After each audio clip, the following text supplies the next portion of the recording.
recite that track real quick, that little freestyle you done. I don't know where they are, but trapezius, deltoids, rhomboids, biceps, triceps, pectorals, intercostal, abdominis rectus, abdominis transversus, latissimus, gluteus, somus, quads, hamstrings, gastrocnemius, soleus, Achilles tendons.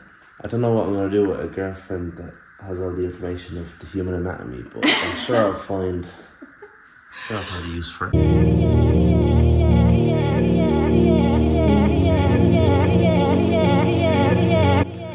Make my little egg peeling setup. You know, if you consider yourself an egg connoisseur like I do, you know that hard boiled eggs are the most efficient way of consuming eggs.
That was a masterful.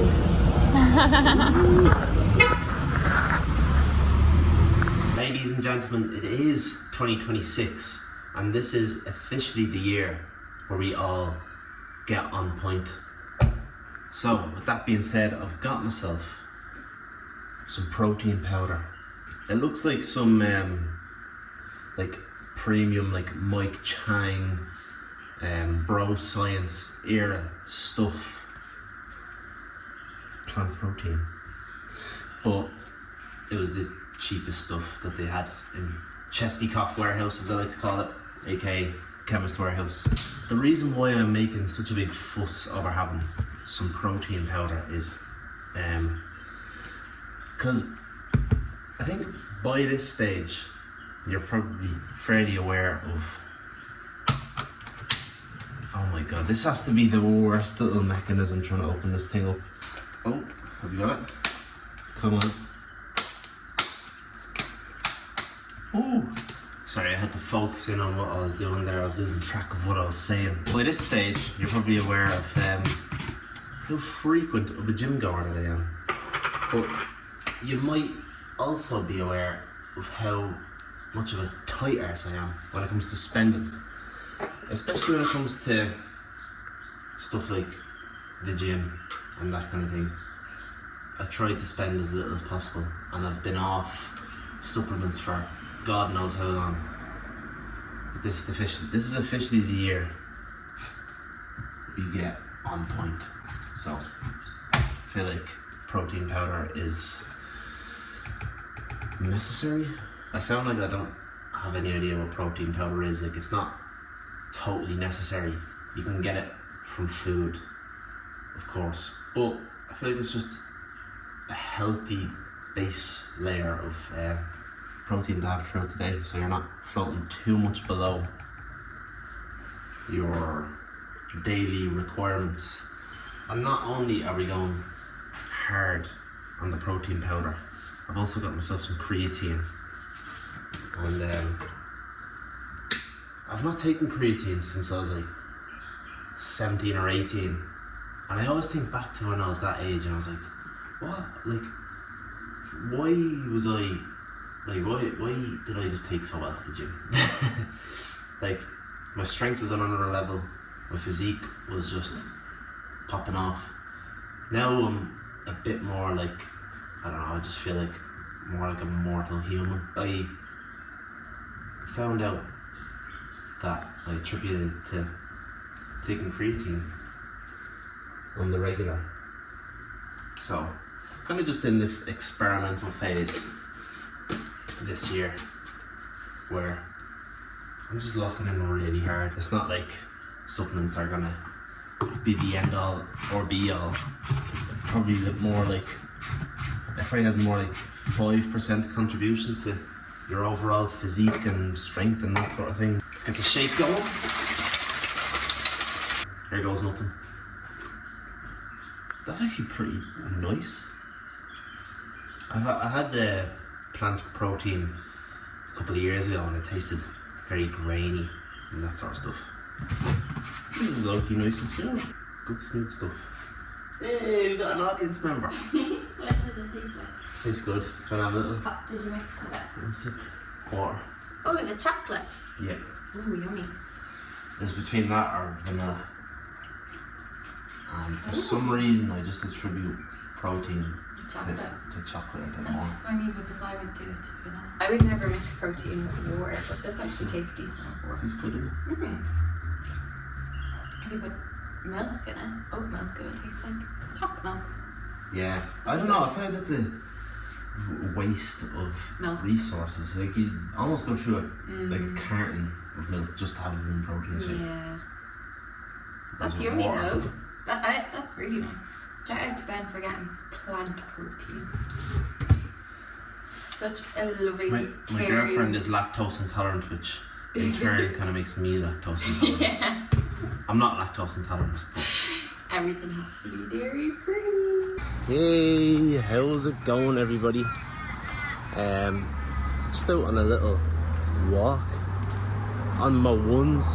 This is just fulfilling me with like extraordinary amounts of joy and vibes right now because I can't remember the last time I centered my day around just going for a little casual walk, even dating as far back as being back home in Ireland. And as I say, I always attribute the place that I lived at back home with being like the place that's like a place that's just totally not conducive to going out on casual little strolls, because the minute you walk out of the house you're on a main road. Makes me sound like a little bit of a wuss.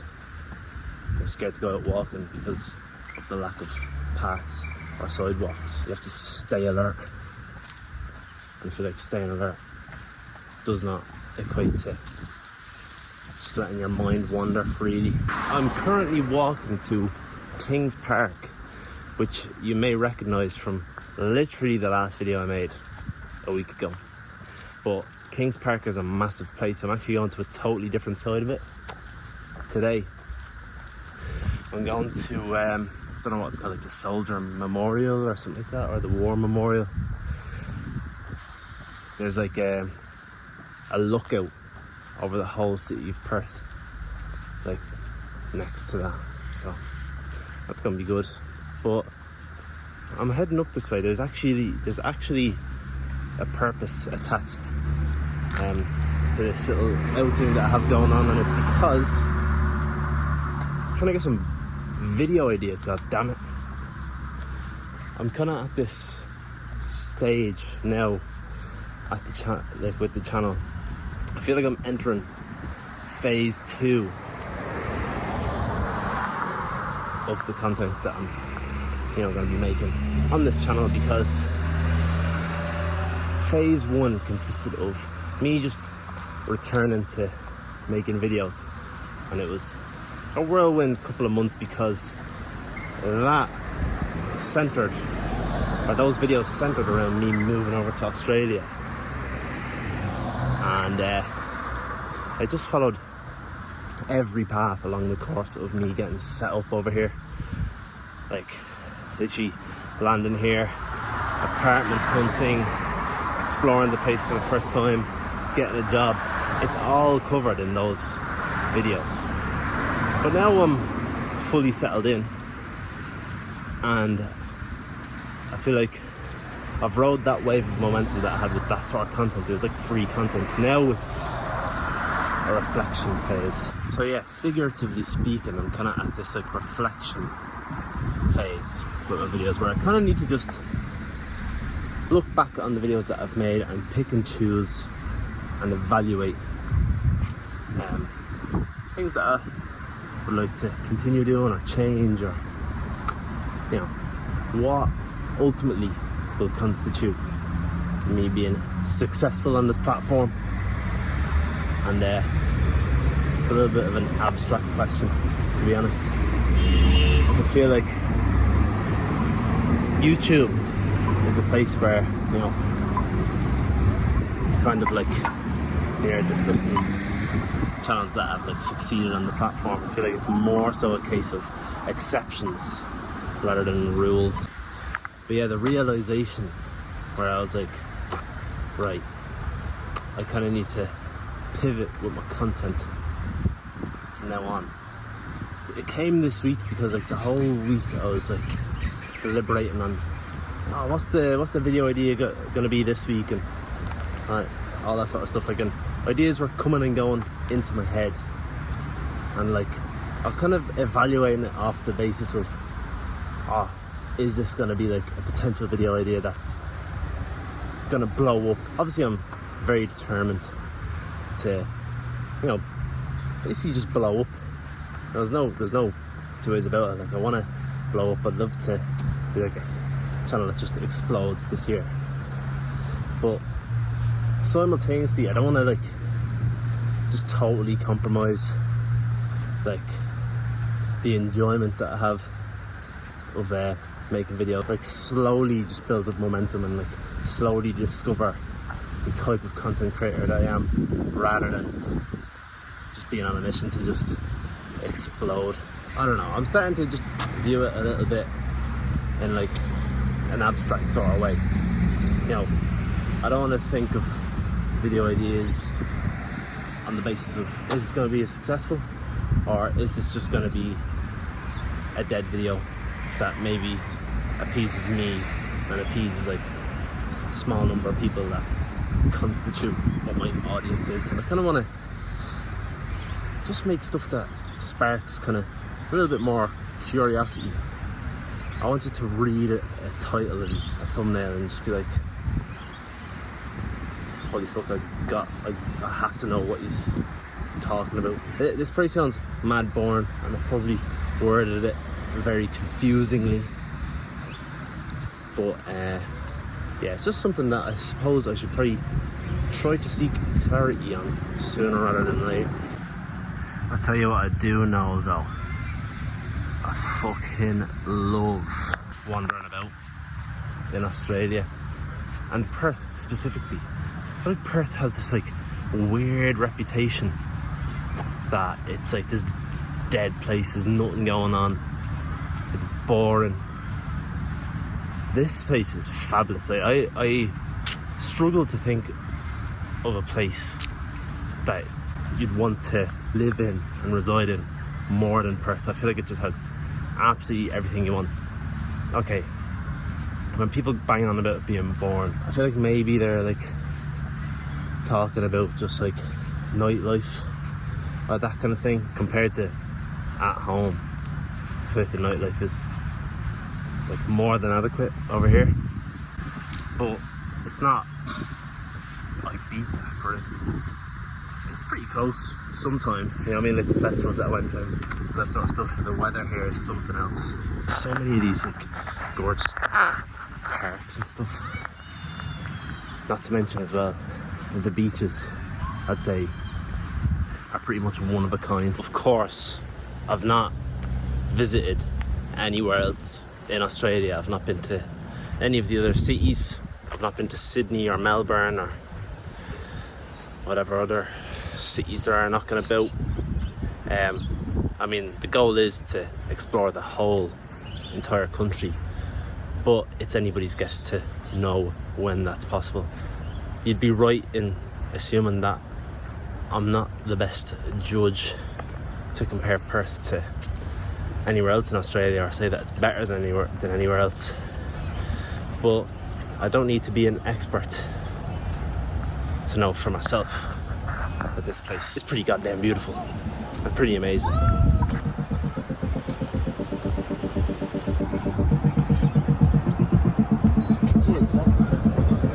Just look at that, man. Gorgeous. No two ways about it.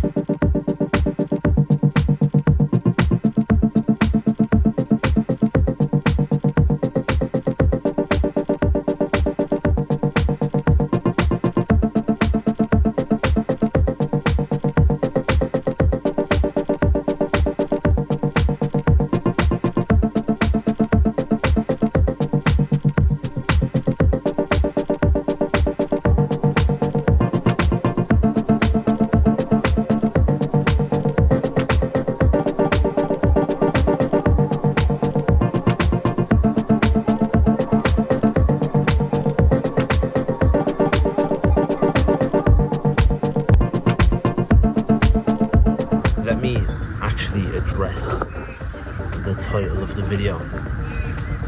We are, and by we, I mean I, am getting locked in 2026. And what exactly do I mean by that? I'm basically just trading bad habits or nuisance habits for good ones. And what I mean by bad or nuisance habits are drinking and smoking weed. And trust me, I'm not doing that to be performative. If I was still in Ireland, I don't think it would be possible for me to do that. Back home, there's just not much of an outlet to enjoy yourself or have a good time with, you know, friends and family outside of drinking or smoking. The reason why I've chosen to do that now is just because of a change in priorities and a change of environment. I think giving up smoking is something that I wanted to do for quite a while. I was becoming too dependent on, I don't know, just the comforting numbness that it provides you. You know, if you're in a situation that you're not happy with, like I was living back home, and like a lot of people are, it gives you that temporary fix of like just not being stressed about it. I've decided to give up drinking, but for the time being at least, like I'm thinking like for maybe like 3 months to 6 months. Once visitors start coming around, like say if my mum or dad come to visit or my brothers, I won't hold back on like restricting myself to staying sober at that point. I just find that since leaving Ireland I've been drinking a bit too excessively for my liking, like nothing too concerning, like let's say like I've probably averaged every like 2, 3, 4 days I've gone out drinking, and like if I enjoyed it and I gained some sort of value from it, then it's not something that I would have considered giving up. It's more so the case that like I've been going out drinking here and I've just not really enjoyed it that much. Like I kind of get the idea in my head, spur of the moment, like, oh, a drink would go down amazingly right now. And that just doesn't turn out to be the case. But what goes hand in hand with staying off the drink, staying off smoking, and replacing it with good habits, like I'm just drinking way more water. When you're drunk or high, for example, your eating habits just become just terrible. Like if I'm out drinking, then I'll either order like a pizza or something, or some sort of unnecessary takeaway, or I'll like stick on an oven pizza or chicken nuggets. Like, just, you know, if I'm not going to be out drinking, then I won't have that urge to just eat some fried, processed shite. So I feel like it'll just have beneficial aspects towards how I look, but also just the mental clarity, like a prolonged period of, I don't know, mental energy, prolonged, you know, steady period of motivation for the gym and for making videos. But yeah, ultimately what I hope to achieve from locking in is just just to put more focus, more energy into the stuff that I want to prioritize, such as, you know, making videos, making progress in the gym, and then letting momentum do its thing and just see where we end up. Just, you know, it's just a little experiment. What other good habit have I decided to start doing? Oh yeah, now I've been going to the gym for like 10 years, and it never occurred to me to write down what I'm doing in the gym or to keep track of my weights. And 3 or 4 days ago, like, I just had this, well, it wasn't random. I'd been listening to podcasts and videos about fitness, and it kind of subconsciously entered my mind to just start tracking everything. And it's just been an absolute game changer for me. Not only am I able to actually just walk into the gym and know exactly what my optimal weight is that I want to be pushing, like, know the actual number. I'm not just guessing, and I'm not just half-assing my workouts, which is basically what I've been doing the last 10 years, just half-assing it, man. So it's time to change that, and this is something that I look to do every single time that I work out now. I've also got myself a new program on a little full body split, so we will see, you know, what the progress looks like in due time. There's one last little look at the view. I don't know if I'm just not processing it fully. Like, I know for a fact this is just the ultimate spawn point, the ultimate synchronization. Oh, be quiet. Nobody gives a fuck about your messed up exhaust, man. But like, I can't wait to look back on these videos, particularly if I've not made it and I've returned to life of mediocrity back home. I get to just look back on videos like this and just be like, oh my god, I don't know how good I had it. And then I just spend every waking minute just relishing on this moment. Anyway, let's not think that way. We're gonna be ultra successful, unimaginably successful. We're taking Mr. Beast's title for just being the YouTubiest YouTuber.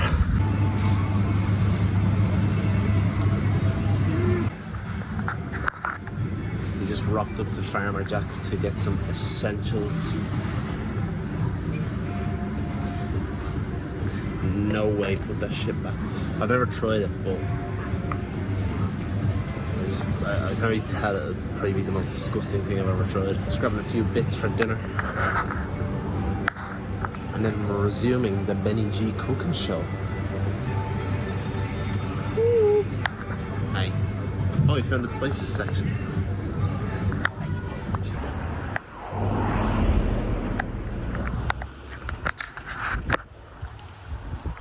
I've not got much substantial things to say or add to this clip, but I think this time of day is my favourite. It's like golden hour time. You get to see me. That's just a bonus. I think it's kind of like golden hour today over here. It's very pretty. It's very cozy, and it's not absurdly hot I was either. gonna say it's still pretty warm. It gets it begins to get pretty mild and then slowly descending to freezing cold. Well, not now. That's a bit dramatic. It's pretty nippy at night time over here. But anyway, gonna go make some marry me chicken, or should I say holding hands chicken, because we're yet to take things to that level in our recisationship. Anyway, let's go get this marry me chicken on the hob. I'll just gently put these here. Right, so I've made marry me chicken a couple of times, but what's a quick TikTok to try and jog the memory again a little bit, but I can't be arsed with like memorising it too much and like being precise with like the amount of different ingredients that I'm putting in. Like, I'm gonna size that chicken breast. So like, I don't need to be particular about that at all. Like, all I have to do is just chop that up, season it, and then we're golden. So I'm just gonna try and roughly remake the whole thing from memory and then see how it goes.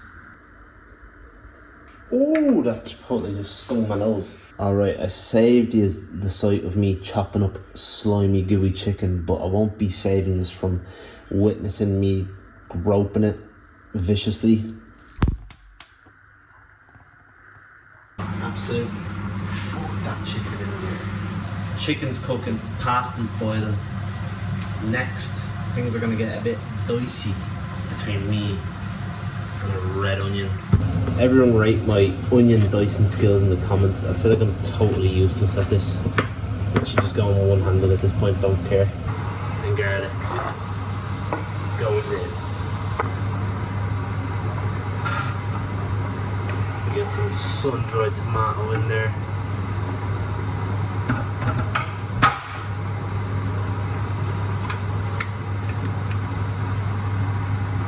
Squirt a little bit of this stuff. Oh shit.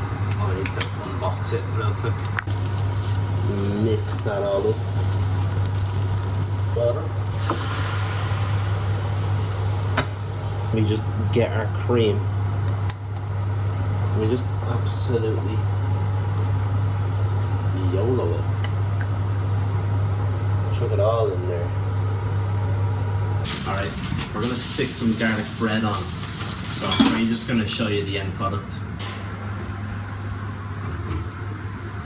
Let's serve this shit up, man. Where's the garlic? Oh, Voila! Officially started out the vlog with a quick taste test. You know, this could make or break my YouTube career and my gourmet chef career. and your That always is breaking. marriage proposal. Well, this is the hold my hand chicken. But then I might hold your hand. There's a lot of jeopardy now involved in this. Came out a lot less red than I would have liked. I'll taste test review myself first, and I promise it's not going to be biased or anything. I've already had a bite. This is scalding hot. It's really good. But I think that tastes more like a Cajun chicken pasta than a Miami chicken, which would make sense because I did use Cajun instead of like all the seasonings that you need for Miami chicken. But anyway, that's a successful end Yay! The greatest vlog ever. Can we please get a like in the video for that? Yes, please. And subscribe if you're feeling generous. I'll see you next week. Shine there. Have you got a dramatic ending outro to the video? Is that you? Oh! Hey! Right. It's not my boyfriend.